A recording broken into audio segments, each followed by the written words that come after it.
What happens after 2012? Well, that's an interesting question. I'm thinking about it in a different way than I have before. In the past, we've spent a great deal of time talking about what happens at and after 2012. Yet, strangely, my theory only addresses what happens before 2012. After 2012, the time wave is kaput, and you're back to existentialism again. I think that, well, it depends on how loaded I am, what I think will happen in 2012. Because I can imagine it all the way from that the laws of physics fail, that the entire universe rolls up like a window shade. It's unlikely, or it appears unlikely, but on the other hand, who's estimating the odds, and what do they know? It could be, I've noticed that what the time wave seems to track best is the tool-making process. And so one way I think about concrescence and this enterprise that we're involved in is we are trying to make a tool. Not just any tool. We are trying to make the tool. Now, what is a tool? A tool is something that lets you do something. What, therefore, would be the ultimate tool? It would let you do anything. And as William Burroughs says, anything. That's what it would let you do. The flying saucer comes into the discussion at this point.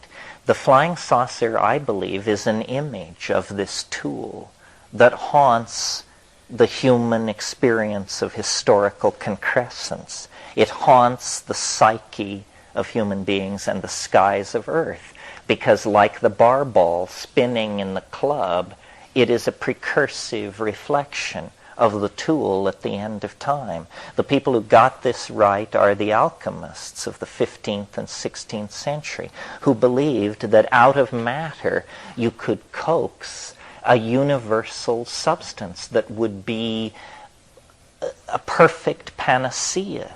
It would be all things to all people. It would cure all diseases, confer immortality, change lead to gold. The blind would see, the halt would walk, the dead would rise. And this ideal was immediately in place before the birth of modern science as the goal of the exploration of matter.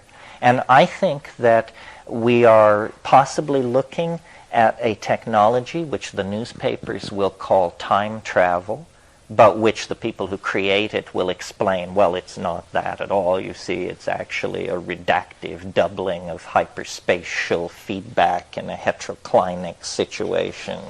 But it comes off as time travel.